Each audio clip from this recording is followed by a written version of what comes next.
ವಿಜಯ ಕನ್ನಡ ತೋಟ ಪ್ರೇಮ್ ಸಿಗಲ್ಲ ನಮಗೆ.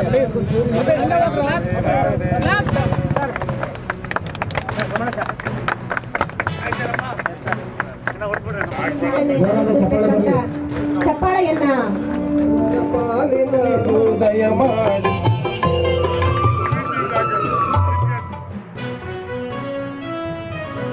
16 ಕಡೆ ಗೇಟ್ ಹಾಕಿದ್ರೆ ಆ ಜನರು ತಾಳ್ಮೆ ಹೆಂಗಿದೆಯೋ ನಮ್ಗೆ ಗೊತ್ತಿಲ್ಲ.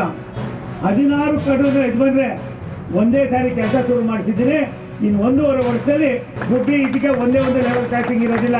ಇದು ದೊಡ್ಡದಾಗಿ 2 ಕಿಲೋಮೀಟ್ರಿಗೆ 80 ಕೋಟಿ ರೂಪಾಯಿ ಅಕ್ವಿಜೇಷನ್ ದುಡ್ಡು ಒಂದು ನಾನು ಎಲ್ಲಿಂದ ಕೊಡಿಸ್ಬೋದು?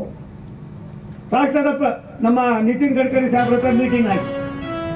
ಅಲ್ಲಿ ವೆಂಕಟರಮಣ ಅಂತ ಡೈರೆಕ್ಟರ್, ಇನ್ನೊಬ್ಬರು ರಾಜು ಸಿಂಗ್ ಅಂತ ಅಂದ್ಬಿಟ್ಟು ಅಡ್ಡಿನ ಡೈರೆಕ್ಟರ್. ಅವರಿಬ್ಬರು ಈ ಥರ ಮಾಡಿದ್ರೆ ನಾವು ರಾಷ್ಟ್ರೀಯ ಹೆದ್ದಾರಿ ಮುಚ್ಚಬೇಕಾಯ್ತದೆ, ನಾವು ಮಾಡೋಕ್ಕೆ ಬರೋದಿಲ್ಲ, ಒಂದು ಫ್ಲೈಓವರ್ ಮಾಡಿ, ಇಲ್ಲ ಅಂತಂದ್ರೆ ಪ್ರಾಜೆಕ್ಟೇ ಕೈ ಬಿಡಿ ಅಂದರು. 217 ಕಿಲೋಮೀಟ್ರ್ 35 ವರ್ಷದ ಯಜಮಾನ.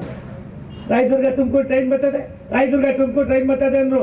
ಟ್ರೈನು ಇಲ್ಲ, ಲೈನೂ ಇಲ್ಲ, ಹಂಗಿತ್ತು. ಅದನ್ನೆಲ್ಲ ಮಾಡಿ ಶುರು ಮಾಡಿದ್ದೀನಿ. ತುಮಕೂರಿಂದ ದಾವಣಗೆರೆಗೆ 192 ಕಿಲೋಮೀಟ್ರು. ಅದನ್ನು ಇವಾಗೆಲ್ಲ ಮಾಡಿ ಅಕ್ವಿಜೇಷನ್ ಮಾಡಿ 7ನೇ ತಾರೀಕು ಕೆಲಸ ಶುರು ಮಾಡ್ತಾ ಇದ್ದೀನಿ.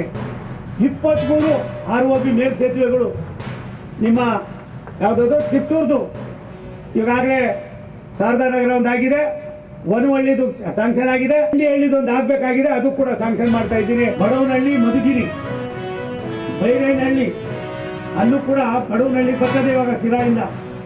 ಅಲ್ಲಿಂದ ಮತ್ತೆ ನಾವು ರಾಷ್ಟ್ರೀಯ ಹೆದ್ದಾರಿ ಚಿಕ್ಕಬಳ್ಳಾಪುರಕ್ಕೆ ಸೇರಿಸಬೇಕು. ಅದಕ್ಕೆ 950 ಕೋಟಿ ರೂಪಾಯಿ ಈಗಾಗಲೇ ಸ್ಯಾಂಕ್ಷನ್ ಮಾಡಿದ್ದೀವಿ. ಅದನ್ನು ಕೂಡ 2ನೇ ಹಂತದಲ್ಲಿ ಪ್ರಾರಂಭ ಮಾಡ್ತಾ ಇದ್ದೀನಿ.